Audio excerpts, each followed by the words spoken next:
Chega um paciente convulsionando na sua sala de emergência. Para parar as convulsões, você tem duas opções: midazolam ou diazepam, ambos benzodiazepínicos, ambos bem estabelecidos para o controle de convulsão.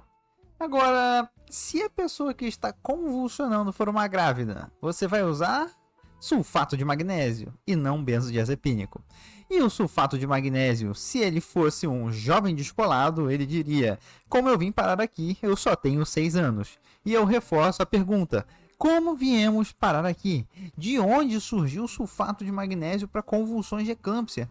Por que a gente não trata eclâmpsia com diazepam? Por que a gente não trata outras convulsões com sulfato de magnésio? Qual o sentido disso?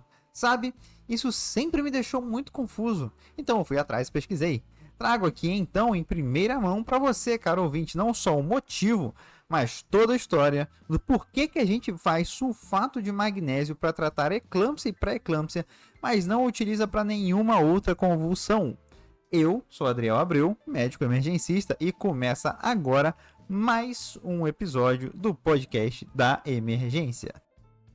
Então de cara, vamos lá. Por que sulfato de magnésio? Bem, no comecinho do século, lá na primeira década do século passado, os cientistas já estavam buscando e estudando as propriedades do sulfato de magnésio. Os caras que lançaram essa medicação para o povo foram Meltzer e Auer, mas principalmente Meltzer.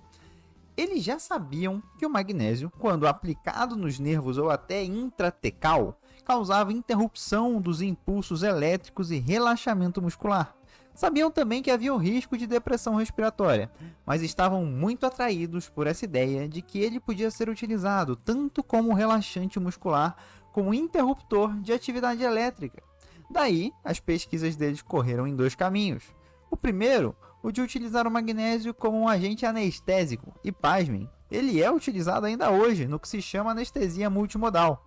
O segundo caminho foi o seguinte: olha, temos doenças que causam uma atividade exacerbada da condução nervosa, com muita contratura muscular e depois óbito. Uma dessas doenças é tétano. É uma raridade hoje, mas naquela época não era. Se o magnésio relaxa os músculos e dificulta a condução nervosa, será que o magnésio trata tétano? Essa foi a pergunta. Então, vamos aos testes. Eles pegaram 8 macacos, injetaram toxina botulínica neles e em 6 deles injetavam periodicamente sulfato de magnésio de forma intramuscular. Todos os macacos morreram. Porém, os macacos que não receberam sulfato de magnésio morreram muito mais rápido, cerca de 24 horas mais cedo do que os que receberam. 2 dos macacos que receberam magnésio morreram por overdose de magnésio. Mas na real, já era esperado que todos eles morressem. Eles receberam doses muito mais altas do que a dose letal da toxina tetânica.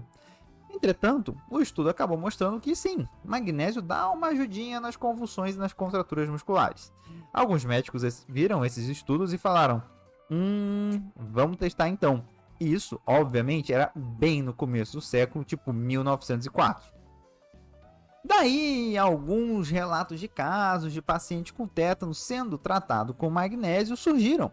O tratamento seria de pacientes com tétano com convulsões e contraturas musculares com injeções intratecais, ou seja, através de uma punção lombar. Só um detalhe aqui que eu achei muito doido do que faziam na época. Eles aplicaram magnésio até verem que o paciente estava tendo efeitos adversos. E depois eles iam lá, para tratar essa overdose de magnésio, eles lavavam o líquido cefalorraquidiano. Eles aspiravam o líquor com uma seringa, desprezavam e injetavam a mesma quantidade de soro fisiológico no canal medular. Eu só tenho uma palavra para isso: doideira. Quem publicou os primeiros relatos de caso que eu encontrei foi um tal de Joseph Blake, em 1906, mesmo ano que Meltzer publicou seus estudos dos macacos. E nos relatos de caso, Blake já afirmava: parece que mulheres e crianças são mais suscetíveis ao magnésio. Blake publicou 4 casos. 3 morreram, 1 sobreviveu. Temos aí uma mortalidade de 75%.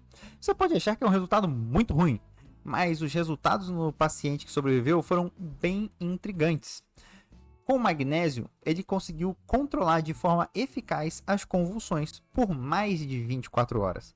E uma coisa que Blake destaca: Um dos problemas do tétano são as contrações musculares rígidas do masseter, dos músculos da face e da mastigação. Os pacientes não conseguem se alimentar. O sulfato de magnésio pode não ter curado o tétano, mas permitiu o relaxamento muscular do paciente e permitiu que ele comesse e descansasse. Isso pode ter contribuído para o desfecho favorável. E finalizou dizendo que mais estudos seriam necessários. Outro estudo, publicado então em 1909 no Texas Medical Journal, também relatou diversos casos de pacientes com tétano sendo tratados com magnésio. Esse estudo se chama Tétano Agudo Traumático Tratado por Sulfato de Magnésio, com relatos de caso no tratamento onde injeção de uma solução aquosa de 25% de sulfato de magnésio foram feitas no espaço subaracnoide com recuperação. Sim, é um título longo pra caramba, mas é de graça esse artigo e eu vou deixar aí na descrição porque ele é bem interessante. Só um parênteses, o PDF que eu consegui é um artigo escaneado, e nele fala que o jornal saía mensalmente e para você conseguir precisava de uma assinatura anual. A assinatura anual era de $1, o que equivale a $34 hoje. É impossível você achar um jornal tão barato assim hoje em dia para você conseguir assinar. Para se ter noção do impacto do tétano, em 1903, na celebração do 4 de julho, dia da independência dos Estados Unidos, ocorreram 466 mortes, delas 406 foram de tétano. Acreditava-se que a mortalidade global do tétano era de cerca de 80%. Cara, era uma doença muito comum e muito grave. A busca por algo que ajudasse no tratamento era uma necessidade. Esse artigo traz umas ponderações interessantes. Muito se fazia para tratar tétano. Ópio, morfina, ácido carbólico, fisiostigmina, hidrato de bromo, hidrato de cloro, dentre outros.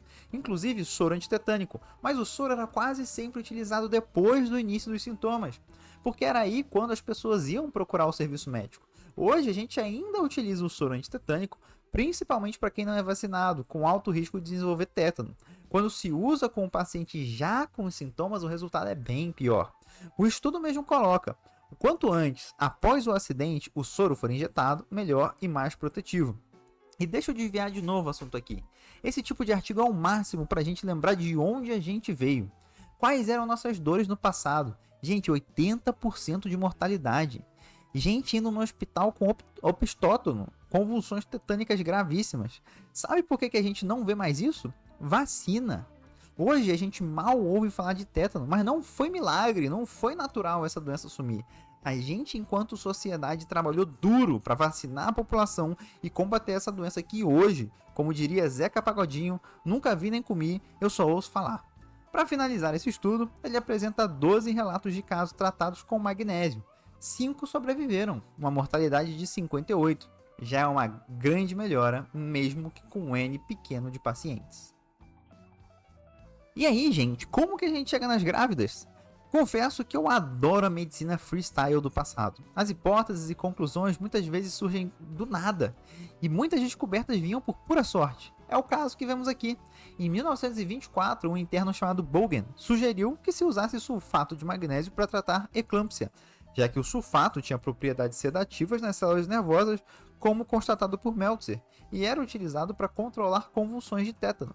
Em 1925, o chefe desse interno, Dr. Lazard, publica seu relato preliminar dos casos. Gente, Lazard é um cara pra gente respeitar pelas opiniões que ele emitiu a respeito do magnésio. A gente precisa primeiro entender aqui como é que se tratava a eclâmpsia até então. O regime do tratamento utilizado até então era o do médico Stroganov, médico russo de São Petersburgo. Esse tratamento se baseava na ideia de que a eclâmpsia era um estado de hiperexcitação e que qualquer estímulo poderia desencadear uma convulsão. Então, quando chegava uma grávida convulsionando com eclâmpsia, ela era colocada na sala da eclâmpsia, que era um quarto escuro e isolado. Lá, a mulher seria incomodada o mínimo possível, vendada, colocado tampões nos ouvidos para não ver nem escutar, era dado morfina de maneira rotineira para acalmar e sedar, entre aspas, e também em algumas adaptações a paciente ficava de jejum e era realizado enema, ou clister se você preferir, logo na admissão, para ela não ter que ficar indo no banheiro. Na sala da eclâmpsia ficava uma enfermeira dedicada para a paciente. O Stroganov conseguiu relatar uma mortalidade de 3,3% com seu tratamento, uma taxa que nenhum outro estudo conseguiu reproduzir. Os médicos também não realizavam cesárea de uma forma rotineira para os casos de eclâmpsia. A mortalidade da cesárea beirava os 50%. A mortalidade da eclâmpsia pairava entre os 30%. Não se entendia e ainda não se entende direito suas causas e não se tinha tratamentos eficazes. Mas, como Stroganov mostrou uma redução absurda de mortalidade, mesmo não sendo reproduzível, muitos outros serviços passaram a imitá-lo. Acontece que na publicação de Lazard de 1926, chamada Um Relato Preliminar no Uso Intravenoso do Magnésio na Eclâmpsia Puerperal, ele trouxe relatos de 20 casos sendo tratados com 2 gramas intravenoso de magnésio, intermitentemente, com apenas 2 mortes, ou seja, 10% de mortalidade.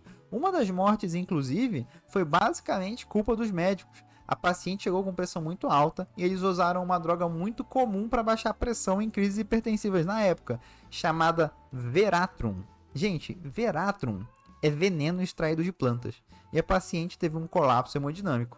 Nenhum dos casos teve parada respiratória, que era um medo que os médicos tinham referente ao magnésio. Hoje em dia, quando a gente faz sulfatação numa paciente, a gente fica atento a alterações respiratórias justamente por conta disso.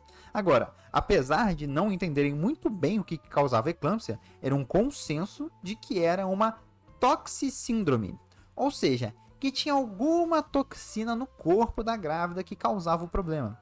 Isso era devido a uma alusão ao tétano, de que é a toxina botulínica que leva aos problemas. Se você for ler os artigos de eclâmpsia do passado, você vai frequentemente ver aparecer a palavra toxemia. E a ideia aqui de Lazard era de que o magnésio ajudava a reduzir a toxemia e reduzir o edema cerebral. Essa era outra coisa, eles imaginavam que a eclâmpsia levava ao edema generalizado de todos os órgãos. Como as extremidades de uma gestante com pré-eclâmpsia e eclâmpsia tendem a inchar, eles acreditavam que o cérebro também inchava, e isso contribuía para as convulsões. Como o tratamento diminuía o inchaço das pernas, eles achavam que diminuía também o suposto inchaço no cérebro. E Lazard finaliza com 2 considerações muito boas. A primeira é de que ele estaria disposto a tentar mais tratamentos com sulfato de magnésio. E a segunda, visto o sucesso do sulfato de magnésio, que não era mais necessário ficar submetendo as gestantes a tratamentos desnecessários, vide clister, morfina, sangria, laxantes, eméticos e por aí vai. Só o magnésio seria necessário. E vieram então os críticos. Chega o ano de 1930 e um tal de Frederick Irving publica um artigo chamado Tratamento de Eclâmpsia por Plasmaférese. Esse tratamento não pegou, mas eu cito Irving por 2 motivos. Esse tratamento é muito doido e ele vai ser referenciado no futuro. Irving escreve um artigo falando que não dá para confiar no sulfato de magnésio, que em sua própria experiência ele tratou 13 pacientes com sulfato de magnésio e 5 pacientes morreram, 38% de mortalidade. E é isso. No artigo de 3 páginas, ele utiliza 3 linhas para falar do sulfato de magnésio. A medicina de antigamente era baseada em autoridade, era baseada na minha experiência. Então, isso que Irving fazia já era o suficiente. E Lazard, quando descreve os seus casos no seu estudo, ele dá detalhadamente a sequência dos eventos dos tratamentos. Quanto de magnésio utilizou, como, onde, qual era o estado do paciente na chegada, tudo detalhadinho. Irving dá 3 linhas. Não sabemos doses, não sabemos o estado do paciente, nada. E a base para o tratamento que ele propõe é a de flebotomia, de retirar sangue. Ele fala que tinha, o seu tratamento, uma mortalidade de 29%, ou seja, era alto também. Faz pensar por que ele não gostou do sulfato. A resposta é simples, ele queria emplacar um novo tratamento, pelo menos é o que eu vejo. A ideia era a seguinte, eclâmpsia, eles imaginavam, era causada por uma toxina não identificada. Logo, a gente tem que lavar o sangue para diminuir essa toxina. Ele simplesmente tirava 1 litro de sangue da gestante que teve convulsão, centrifugava esse sangue, tirava o conteúdo sobrenadante, colocava soro até completar 1 litro novamente, centrifugava, tirava o sobrenadante de novo e completava com mais soro até dar 1 litro e reinfundia na paciente. Gente, quando a gente doa sangue, o máximo que se tira é 480 ml. E o engraçado é ele escrevendo no artigo, abre aspas, o seguinte: seguindo a remoção abrupta de 1 litro de sangue, temos quase sempre uma rápida e marcada queda na pressão arterial. Fecha aspas. Claro, ele via isso como uma coisa boa. Você precisa baixar a pressão na eclâmpsia. Mas o que ele estava fazendo aqui era um choque hemorrágico controlado. Ele relata quedas de pressão de quase 100 milímetros de mercúrio. Se após essa sessão de plasmaférese a paciente voltasse a convulsionar, ele realizava mais um ciclo de plasmaférese e fazia quantas fossem necessárias. Das 17 pacientes tratadas, nenhuma morreu. E é por isso que eu desconfio do trabalho de Irving. Uma coisa que aprendi fazendo essa temporada do podcast é que sempre que alguém traz um resultado milagroso de 0 mortes, 0 intercorrências, 0 problemas, algo está errado. Ainda mais quando ele está colocando isso sendo comparado com o sulfato de magnésio. E na sua crítica ao sulfato de magnésio ele não dá muitos dados. Fica meio evasivo. Irving termina dizendo que planejava fazer mais tratamentos com plasmaférese, mas confesso que não achei publicações posteriores sobre o seu tratamento. Talvez porque o que vem a seguir mudou a cabeça de muita gente. Lazard retorna. Em 1933, 3 anos depois da publicação de Irving e 5 anos depois da primeira publicação de Lazard, ele volta. Seu artigo de 1925 fez um impacto na comunidade médica. Estadunidenses e muitos outros começaram a adotar o sulfato de magnésio. Em 1933, frente à Sociedade de Ginecologia e Obstetrícia da Costa do Pacífico, na Califórnia, Lazard leu seu artigo chamado Uma análise de 575 casos de toxemia de eclâmpsia e pré-eclâmpsia tratadas com sulfato de magnésio intravenoso. Pois é, um compilado de 575 casos. 371 de pré-eclâmpsia, 225 de eclâmpsia. Sim, eu sei, 371 mais de 225 dá mais que 575. É que 21 casos de pré-eclâmpsia viraram eclâmpsia. Eles tiveram uma taxa de convulsões, ou seja, de pré-eclâmpsia que virou eclâmpsia de 5,6% e uma mortalidade de 1,6%. Era um resultado excepcional. E de pacientes com eclâmpsia, o resultado foi de 9,5% de mortalidade. Magnésio estava se estabelecendo como tratamento padrão. Lembre-se, a mortalidade era de 30%. Algumas considerações sobre esse estudo. Primeiro que sim, ele não tem grupo controle, mas o grupo controle era basicamente a experiência dos serviços que tinham mortalidades maiores que 30%. A experiência também era de que era muito difícil impedir a evolução da pré-eclâmpsia para eclâmpsia. Eles também mostraram exatamente isso de interessante. Quando o magnésio entrou na jogada para combater as convulsões, não se pensava na possibilidade de tratamento profilático, apenas de tratamento terapêutico. Agora estava se ampliando o leque de possibilidades. E eu quero compartilhar aqui com vocês uma fala muito sensata de Lazard. Ele abre o artigo falando o seguinte, abre aspas, para ser ortodoxo, uma pessoa deve começar um artigo no tratamento da toxemia de eclâmpsia com uma declaração que até que seja descoberta a causa da eclâmpsia, um tratamento satisfatório não será possível. Essa declaração, ou algo parecido, é feito por quase todos os autores sobre esse tema, mas eu me encontro em uma posição na qual não posso fazer parte desse grupo. Ou seja, o que ele está falando aqui é que não dá para ficar esperando descobrir a causa da eclâmpsia para depois pensar em tratar. Ele estava certíssimo. Até hoje, a gente não sabe a causa certa e o tratamento do sulfato de magnésio já tem mais de 100 anos. Nos anos seguintes, em 1966 e em 1984, Zussman e Pritchard, respectivamente, publicaram seus artigos que consolidam os dois protocolos de tratamento mais utilizados para pré-eclâmpsia e eclâmpsia. O de Zussman, intravenoso, o de Pritchard, intramuscular. Mas veja, Lazard e toda essa comunidade são estadunidenses. Até os anos 2000, o sulfato de magnésio era o tratamento comum nos Estados Unidos, mas não era, por exemplo, no Reino Unido. Ao passo em que 99% dos médicos nos Estados Unidos usavam magnésio na eclâmpsia, menos de 2% dos médicos no Reino Unido faziam o mesmo. Olha só que loucura! Porém, nem tudo são flores, mas, obviamente, a nossa história não acaba aí. A partir da década de 60, um novo jogador entra em campo, o diazepam. Ora, os benzodiazepínicos são o tratamento de convulsão. São a primeira linha, eles devem ser utilizados então para eclâmpsia. E mais, não existe racional nenhum para o efeito do sulfato de magnésio. Ele não é um anticonvulsivante. E existe outra droga para profilaxia de convulsões, que é a fenitoína. Neurologistas e ginecologistas advocavam que deveríamos ser mais racionais. Utilizar diazepam para tratar as convulsões e fenitoína para prevenir. Tinham até regimes de tratamento só com diazepam. Mas fazer sulfato de magnésio? Jamais. Não é anticonvulsivante. É no máximo um placebo. Em 1988, Peter Kaplan, um neurologista, e John Ripke, um ginecologista, ambos do Hospital Johns Hopkins, publicaram um artigo que você pode ler, é acesso aberto, chamado "Não, sulfato de magnésio não deve ser utilizado para tratar convulsões de eclâmpsia". Cara, esse artigo envelheceu mal, mas olha, eles argumentam muito bem e fizeram até reconsiderar o uso do magnésio.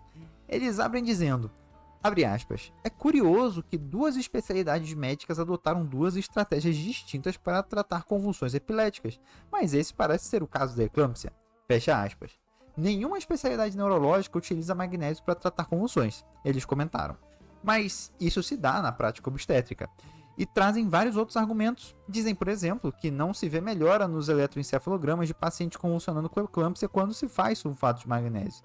Dizem também que sulfato de magnésio incorre no risco de parada respiratória, que poderia relaxar demais o útero e levar a dificuldades no parto vaginal. Trazem inclusive o estudo do Irving, dizendo que o sulfato de magnésio não teria benefício. E também que não há estudos randomizados, controlados para dizer se realmente sulfato de magnésio serve e se de alguma forma seria melhor que diazepam ou fenitoína.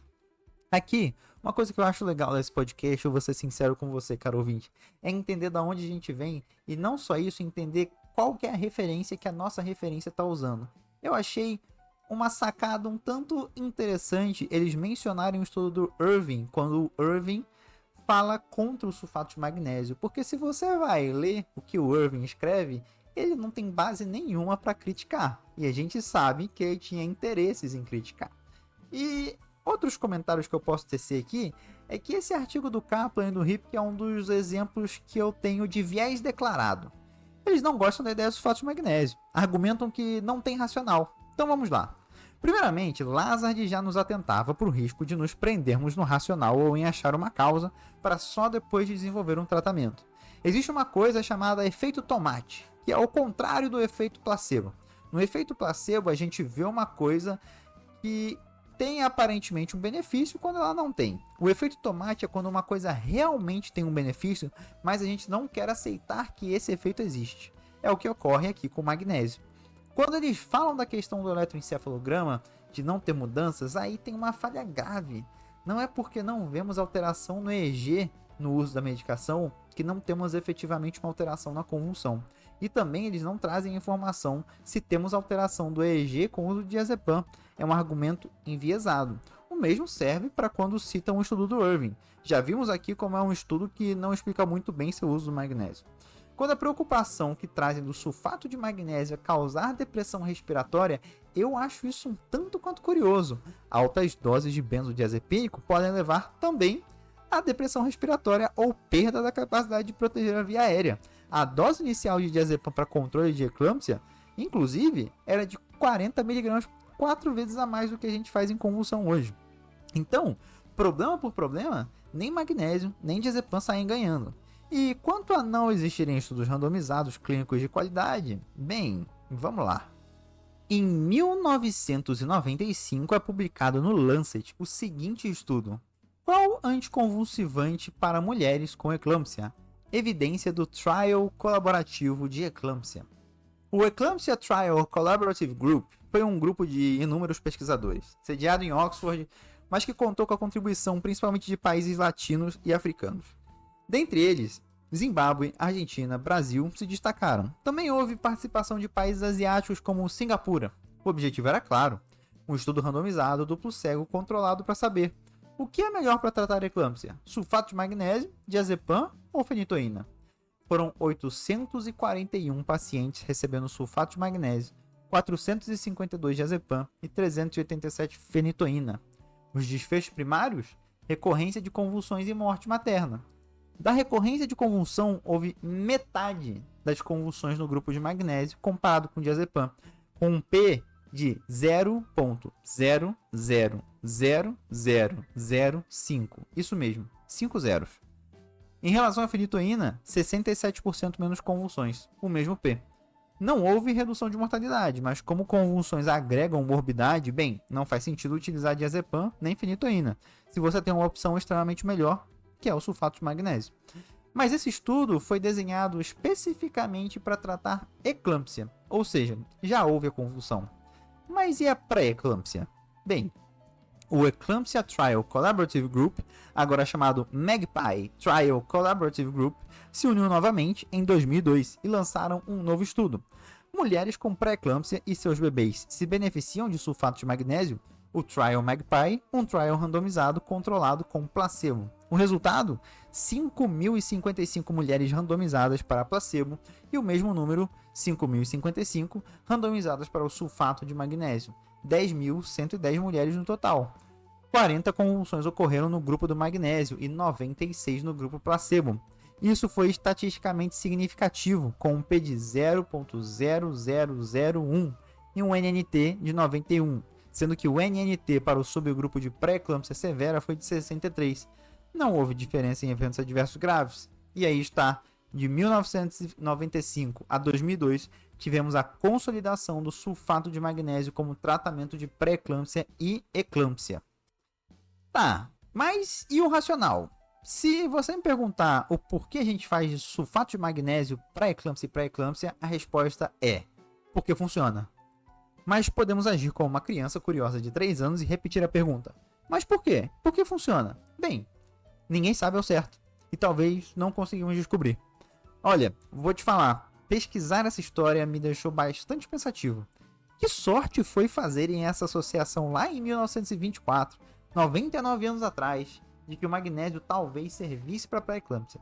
Assim, do nada.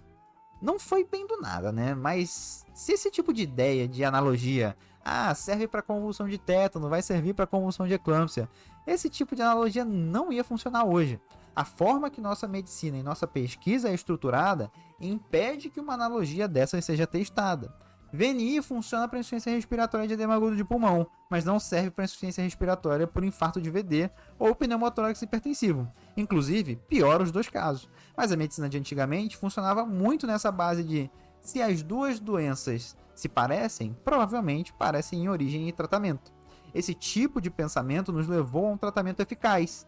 Mas se Bogen tivesse sugerido a Lazar de o sulfato de magnésio hoje em dia, no século XXI, com certeza ele teria sido motivo de piada e desacreditação. Acredito que o sulfato de magnésio foi um tiro no escuro e um tiro que acertou em cheio. Eclâmpsia e tétano não tem nada a ver. A convulsão não ocorre pelo mesmo motivo. Talvez seja por isso que o magnésio funcione tão bem na eclâmpsia. Mas toda essa história me fez refletir. Será que estamos deixando passar alguma coisa?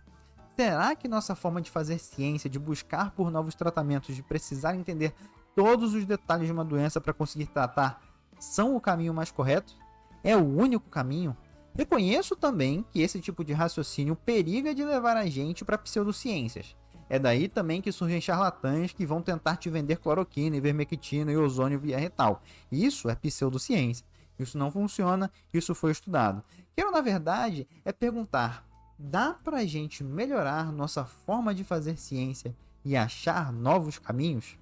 Então é isso, pessoal. Se você gostou desse episódio, não esqueça de curtir, compartilhar. E se você estiver ouvindo no Spotify, avalie a gente com aquelas 5 estrelinhas lá e deixe seu comentário. E se você quiser saber mais sobre eclâmpsia de um ponto de vista prático, escute o 5º episódio deste podcast. Até a próxima!